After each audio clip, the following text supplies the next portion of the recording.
Olá, nesta primeira aula vamos tratar de funções exponenciais, olhando a sua definição, o seu domínio e imagem. Então, como já vimos fazendo com outras funções, como as funções afins e as funções quadráticas, essa primeira aula é uma aula de apresentação da definição e do estudo do domínio e da imagem da função.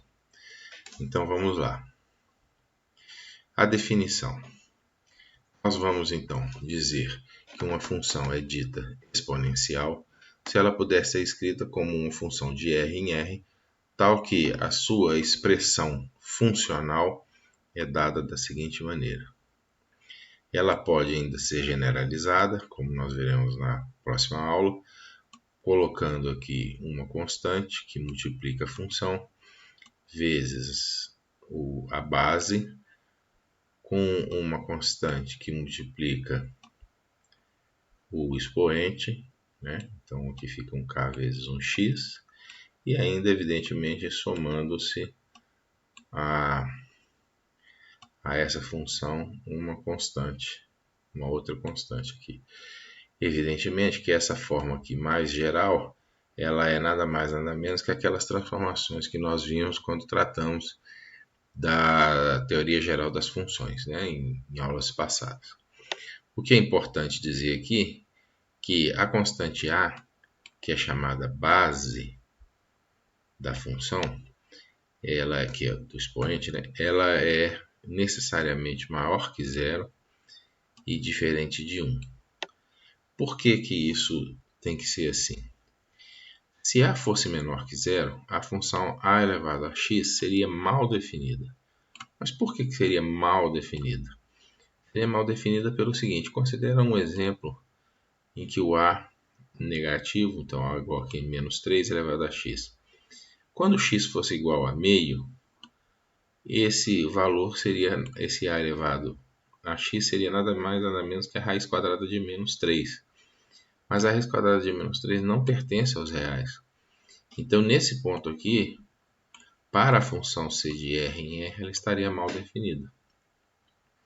Então, é importante que a gente tenha sempre o a maior que zero.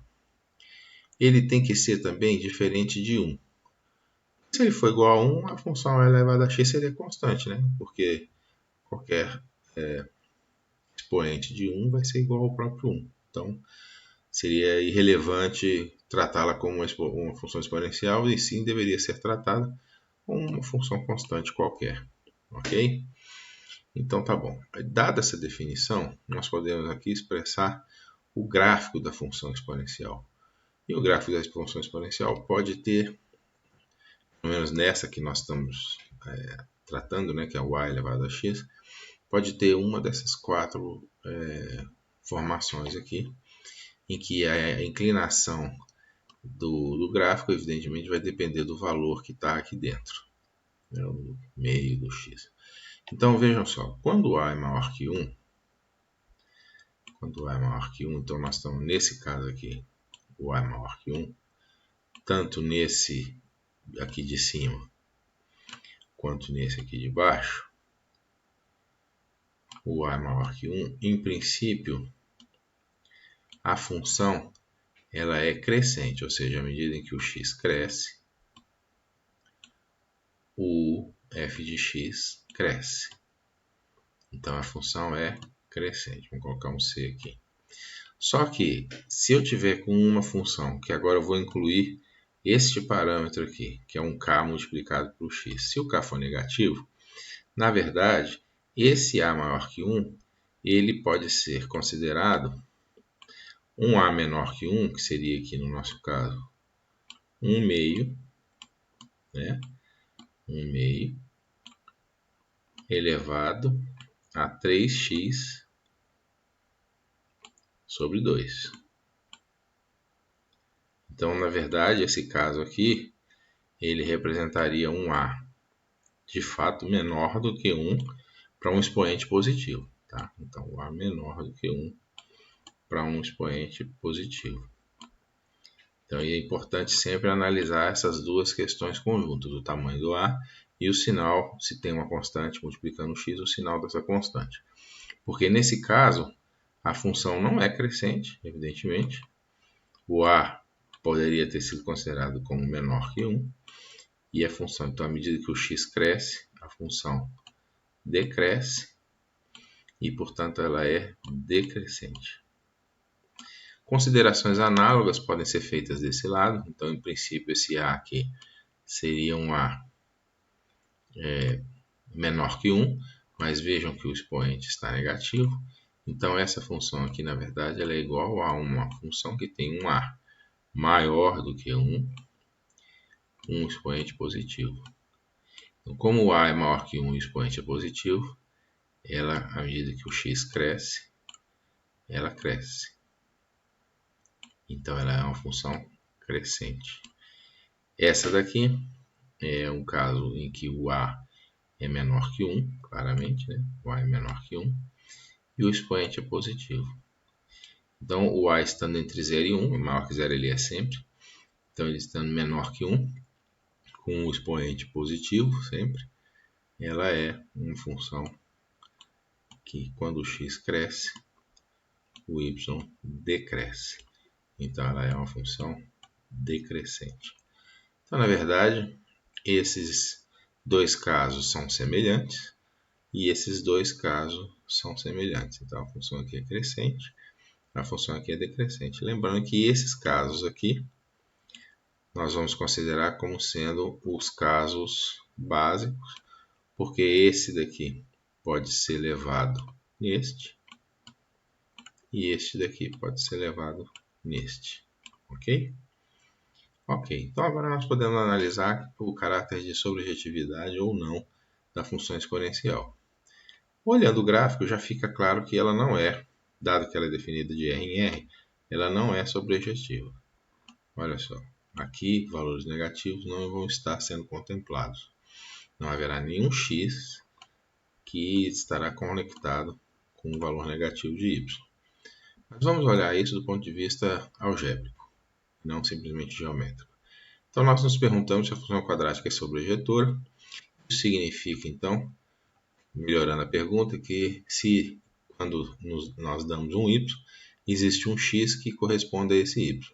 Matematicamente, isso quer dizer o seguinte: para todo y pertencente a R, é verdade que existe um x pertencente a R, tal que y é igual a elevado a x? Se isso for verdade, para cada y existe um x, então ela é sobrejetora. Se não for verdade, então ela não é sobrejetora, tá certo? Então vamos lá. A resposta, como nós já vimos aqui na nossa análise do gráfico, a resposta evidentemente é não, mas nós precisamos fazer a demonstração disso. Vamos lá. Vamos pegar o caso de um y menor que zero, um y0 menor que zero. Isso significa então que o ax0 tem que ser menor que zero. Mas um número positivo elevado a qualquer potência é positivo. Ele pode ser maior ou menor que 1, mas não que zero.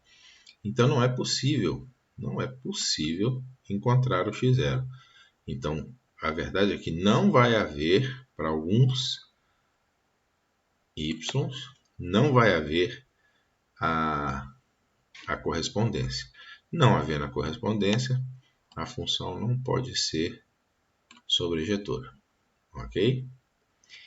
Pois não. Vamos agora ver o caráter de injetividade. Lembre-se que o caráter de injetividade é aquele que, se eu traço linhas horizontais, né, essas linhas horizontais só cruzarão a função no máximo em um ponto. Pode cortar em nenhum, isso tem a ver com sobrejetividade, mas se elas cortarem, cortarão em apenas um, tá certo? Então, isso evidentemente é o caso quando se fala de funções exponenciais e olhando o gráfico, mas nós queremos fazer isso do ponto de vista algébrico. Então, nós nos perguntamos se a função quadrática é injetora e expressamos isso na forma matemática usual, dizendo que se existem x1 e x2 pertencentes a R, tal que x1 é diferente de x2, a nossa pergunta é: f de x1 é diferente de f de x2? Ou seja, a diferença nos valores da abscissa necessariamente corresponde à diferença nas funções? Isso aqui é necessariamente, tá, gente? Ou seja, não pode existir nenhum caso em que o x1 sendo diferente do x2, a f de x1 possa ser igual a f de x2. Então vamos lá. A resposta é sim, a parte gráfica já nos deu essa intuição, mas vamos demonstrar isso. Então, pegamos aquilo que nós estamos supondo, que são dados x1 e x2, pertencentes aos reais, e nós sabemos, por suposição, por hipótese, que x1 é diferente de x2. Então, nós escrevemos as funções correspondentes a esses dois valores da abscissa, f de x1 e f de x2, e nos perguntamos se f de x1 pode ser igual a f de x2. Então, se f de 1, aí como nós estamos assumindo que sim, nós vamos dizer por contradição, é uma demonstração por contradição, que sim, que pode acontecer que elas sejam iguais, mesmo que x1 seja diferente de x2, como é a nossa hipótese. Se isso é verdade, a elevado a x1 menos x2, eu posso passar isso para lá, mesma base, subtrair expoente, etc. Então, x1 menos x2 é igual a 1. Mas se isso é verdade, x1 menos x2 é igual a 0. É a solução disso aqui. Mas se x1 menos x2 é igual a 0, x1 é igual a x2. Ora, mas eu tinha suposto no início que x1 era diferente de x2. Isso é uma contradição, né?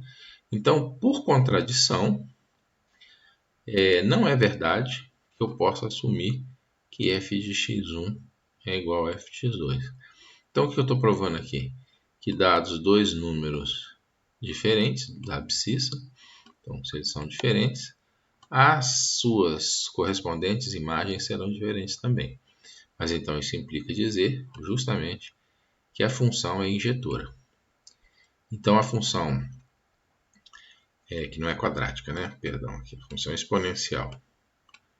A função exponencial, ela é injetora, mas não é sobrejetora. Então essa é a caracterização num primeiro momento da função exponencial. Na próxima aula nós vamos fazer uma caracterização mais genérica da função exponencial a partir do seu gráfico, usando uma simulação do GeoGebra. É isso, obrigado pelo interesse. Até então a nossa próxima aula.